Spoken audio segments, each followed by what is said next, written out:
காவிரி நடுவர் மன்றத்தின் இறுதி தீர்ப்பில் உச்சநீதிமன்றம் அறிவித்த மாற்றங்களுடன் அமல்படுத்துவதற்கான செயல் திட்டத்தை உருவாக்குமாறு மத்திய அரசுக்கு உச்சநீதிமன்றம் கடந்த பிப்ரவரி 16ஆம் தேதி உத்தரவிட்டது.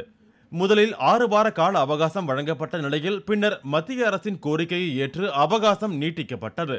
கடைசியாக மே 3ஆம் தேதி நடைபெற்ற வழக்கு விசாரணையில் செயல் திட்ட வரைவு தயார் செய்யப்பட்டு விட்டதாகவும் மத்திய அமைச்சரவையின் ஒப்புதலுக்காக காத்திருப்பதாகவும் உச்சநீதிமன்றத்தில் மத்திய அரசு தெரிவித்தது. இனி கூடுதல் அவகாசம் எதுவும் வழங்கப்படாது என்ற நிபந்தனையுடன் மே 14ஆம் தேதி வரைவு திட்டத்தை தாக்கல் செய்ய உச்சநீதிமன்றம் உத்தரவிட்டது. காவிரி தொடர்பாக மத்திய அமைச்சரவை கூட்டம் ஞாயிற்றுக்கிழமை வரையிலும் நடைபெறவில்லை என்ற போதிலும் அமைச்சரவையின் ஒப்புதல் தேவையில்லை என உச்சநீதிமன்றம் அறிவுறுத்தி இருப்பதால் நேரடியாக நீதிமன்றத்தில் தாக்கலாகும் எனவும் எதிர்பார்க்கப்படுகிறது. காவிரி விவகாரத்தில் மத்திய அரசு தாமதிப்பதற்கு கர்நாடக சட்டமன்ற தேர்தலே காரணம் என எதிர்க்கட்சிகள் குற்றம் சாட்டிய நிலையில் கர்நாடக சட்டப்பேரவை தேர்தலும் நிறைவடைந்து முடிவுகள் செவ்வாய்க்கிழமை வெளியாக உள்ளன. அரசியல் ரீதியாகவும் நிர்வாக ரீதியாகவும் இனி தாமதிப்பதற்கு எந்த காரணங்களும் இல்லை என்பதால் திட்டத்தை மத்திய அரசு தாக்கல் செய்யும் என எதிர்பார்க்கப்படுகிறது.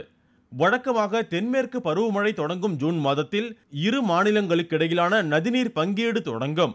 உச்சநீதிமன்ற இறுதி தீர்ப்பின் அடிப்படையில் ஜூன் முதல் மே மாதம் வரையிலும் கர்நாடகம் 177.25 டிஎம்சி தண்ணீரை தமிழகத்திற்கு வழங்க வேண்டும். ஆனால் நடப்பு ஆண்டில் இதுவரையிலும் 116 டிஎம்சி தண்ணீர் மட்டுமே திறந்துவிடப்பட்டுள்ளது. இவற்றிலேயே 61 டிஎம்சி பாக்கி உள்ள நிலையில் உடனடியாக தமிழகத்திற்கு 4 டிஎம்சி தண்ணீர் திறக்க வேண்டும் என்ற உச்சநீதிமன்ற தீர்ப்பும் பின்பற்றப்படவில்லை.